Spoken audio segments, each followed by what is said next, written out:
Hi, welcome back to Shivadeeksha. അപ്പോൾ ഇന്ന് ഞാൻ എൻ്റെ സോൾമേറ്റിനെ നിങ്ങൾക്ക് പരിചയപ്പെടുത്താമെന്ന് വിചാരിച്ചു. കുറേ ആയി ഇങ്ങനെയൊരു വീഡിയോ ചെയ്യണമെന്ന് വിചാരിക്കുന്നു. വേറൊന്നുമല്ല, ഇപ്പം എൻ്റെ ഏറ്റവും ഇഷ്ടപ്പെട്ട ഒരു സോൾമേറ്റ് എന്ന് വേണമെങ്കിൽ പറയാം, ഇതാണ്. അപ്പോൾ എൻ്റെ മെഷീനും അതിൻ്റെ ടേബിളും കാര്യങ്ങളൊക്കെ ഒന്ന് കാണിക്കാം, ജസ്റ്റ് ഒന്ന് കാണിക്കാം, അത്രയേ ഉള്ളൂ. ഡീറ്റെയിൽഡ് ആയിട്ടുള്ളൊരു വീഡിയോ ഒന്നുമല്ല. ഇനിയിപ്പോൾ നിങ്ങൾക്ക് ഡീറ്റെയിൽഡ് ആയിട്ടുള്ള വീഡിയോ വേണമെന്നുണ്ടെങ്കിൽ നമുക്ക് അങ്ങനെ ചെയ്യാം. ഇപ്പോൾ ഇത് ഞാൻ വെറുതെ ഒന്ന് കാണിക്കുന്നു എന്ന് മാത്രം. അപ്പോൾ എൻ്റെ machine Usha genome wonder stitch ആണ്. ഞാനിപ്പോൾ ഇത് ഏകദേശം ഒരു 3.5 വർഷമായി വാങ്ങിച്ച് ഇതുവരെ നല്ല കണ്ടീഷനിൽ തന്നെയാണ് പോയിക്കൊണ്ടിരിക്കുന്നത്. വേറെ മെയിൻ്റെനൻസ് ചെയ്യേണ്ട ആവശ്യങ്ങളോ കേടാവുകയോ അങ്ങനെയൊന്നും ഉണ്ടായിട്ടില്ല. അത്യാവശ്യം നല്ല രീതിയിൽ തന്നെ തയ്ക്കുന്ന മെഷീൻ തന്നെയാണ്. അപ്പോൾ ഇതെല്ലാവരെയും ഒന്ന് കാണിക്കണം എന്ന് തോന്നി, അങ്ങനെ ഒന്ന് കാണിക്കാമെന്ന് കരുതി. മെഷീൻ്റെ ടേബിൾ നമ്മൾ തന്നെ സെറ്റാക്കി എടുത്തതാണ് കേട്ടോ. അപ്പോൾ ഞാനിത് വാങ്ങുമ്പോൾ അന്ന് 18,000 രൂപയോളമായിരുന്നു ഇതിൻ്റെ പ്രൈസ് വന്നിട്ട്. ഞാൻ EMI ആയിട്ട് തവണ വ്യവസ്ഥകളായിട്ട് പൈസ കൊടുത്തിട്ടാണ് വാങ്ങിയത്. അപ്പോൾ ഇതിൻ്റെ ടേബിള് നമുക്ക് അച്ചായി മരപ്പണിക്കാരനായതുകൊണ്ട് നമുക്ക് വേറെ ടെൻഷനൊന്നും ഉണ്ടായില്ല. കാരണം നമ്മളിങ്ങനെ ഒരു ടേബിൾ വേണമെന്ന് പറഞ്ഞു, അപ്പോൾ നമുക്കത് സെറ്റാക്കി തന്നു.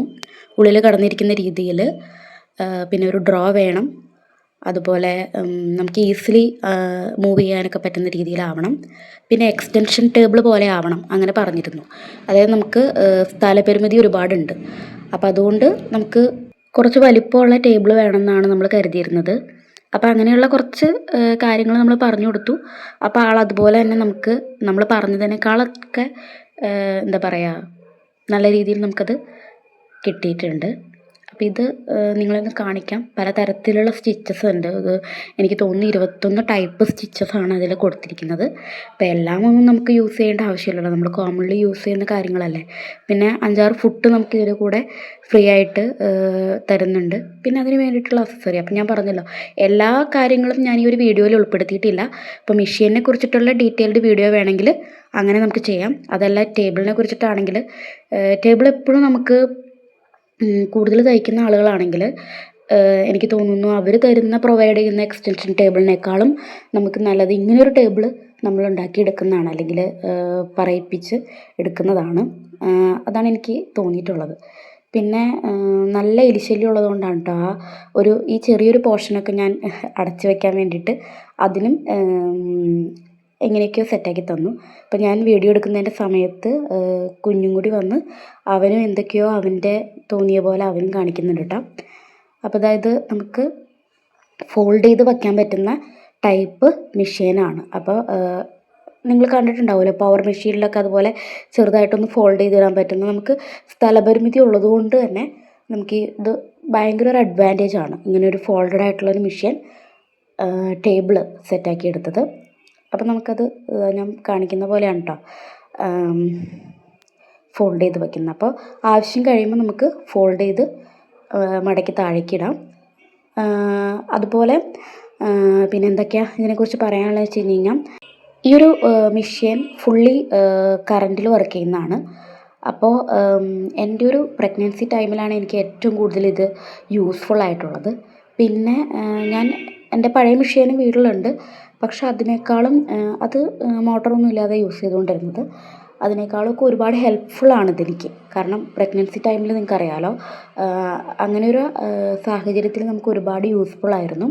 പിന്നെ റോൾഡ് ഹെം പോലെയുള്ള കാര്യങ്ങളൊക്കെ നമുക്കിതിൽ ചെയ്യാൻ പറ്റുന്നുണ്ട്. അപ്പോൾ അതുകൊണ്ട് തന്നെ നമുക്കത് പുറത്ത് കൊടുത്ത് ചെയ്യുമ്പോൾ വലിയ പ്രൈസൊക്കെ കൊടുക്കേണ്ടി വരാറുണ്ട്. അപ്പോൾ അതുകൊണ്ട് നമ്മൾ തന്നെ ചെയ്യുമ്പോൾ നമുക്ക് നമ്മുടെ ഡ്രസ്സുകളിൽ ഒരു ബൊട്ടിക് ലുക്കൊക്കെ കൊടുക്കാൻ നമുക്ക് പറ്റും.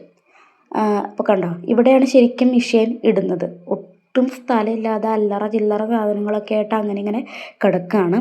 അപ്പോൾ അതുകൊണ്ട് ഒട്ടും സ്ഥലമില്ലാത്തതുകൊണ്ടാണ് നമ്മൾ ഇങ്ങനെയൊരു ടേബിൾ സെറ്റാക്കി എടുത്തത് കേട്ടോ. അപ്പോൾ ഇത് നമുക്ക് 3.5 കൊല്ലമേ ആയിട്ടുള്ളൂ. അതിന് മുന്നേ നമ്മൾ ഒരുപാട് ഡ്രസ്സ് തയ്ച്ചിട്ട് ഉള്ളത് ഒരു സെക്കൻഡ് ഹാൻഡ് മെഷീനിലാണ്. അത് വാങ്ങുമ്പോൾ 3500 രൂപയോ മറ്റോ ആയിരുന്നു. നല്ല പഴക്കമുള്ള മെഷീനാണ്. ഡബിൾ മെഷീനാണ് എന്ന് മാത്രമേ എനിക്കറിയുള്ളൂ. അതിൻ്റെ കൂടുതൽ ഡീറ്റെയിൽസും കാര്യങ്ങളൊന്നും എനിക്കറിയില്ല കേട്ടോ. പിന്നെ ഉള്ളൊരു കാര്യം എന്ന് പറയുന്നത് അതിൻ്റെയും മുകളിലുള്ള ഷീറ്റും കാര്യങ്ങളൊക്കെ നമ്മൾ സെപ്പറേറ്റ് ചെയ്തതാണ്. ഷീറ്റൊക്കെ പോയിരിക്കുകയായിരുന്നു. അപ്പോൾ ഷീറ്റ് പോയിരിക്കുമ്പോൾ ഡ്രസ്സൊക്കെ വേഗം ചീത്തയാവും. നമ്മൾ മുകളിൽ കൂടെ ഇട്ട് അങ്ങോട്ട് ഇങ്ങോട്ട് വലിക്കുന്നതല്ലേ. അപ്പോൾ അതുകൊണ്ട് ഷീറ്റ് നമ്മൾ വേറെ വാങ്ങിച്ച് ഒട്ടിച്ചതാണ്. അതല്ലാതെ വേറെ ഒരു കുഴപ്പമില്ല.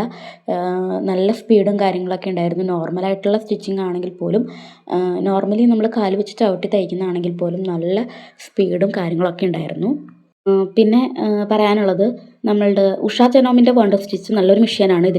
ഇതല്ല ഞാൻ വാങ്ങാൻ വേണ്ടി പോയത്. ഇതിനേക്കാളും കുറച്ചുകൂടി പ്രൈസ് കുറഞ്ഞതായിരുന്നു. പക്ഷേ റോൾഡ് ഹെമ്മും കാര്യങ്ങളൊക്കെ ഇതിനകത്തുണ്ടെന്ന് അറിഞ്ഞപ്പോഴാണ് ഞാൻ ഇത് വാങ്ങണം എന്ന് വിചാരിച്ചത്. ഇതല്ലാതെ ഇതിലും കുറച്ചും കൂടി അഡ്വാൻസ്ഡ് ആയിട്ടുള്ളതുണ്ട്. അന്ന് അഫോർഡബിൾ ആയിട്ട് തോന്നിയതാണ് ഞാൻ എടുത്തത്. പിന്നെ ഇതിനകത്ത് ഒരു ലിമിറ്റഡ് സ്പീഡേ ഉണ്ടാവുള്ളൂ.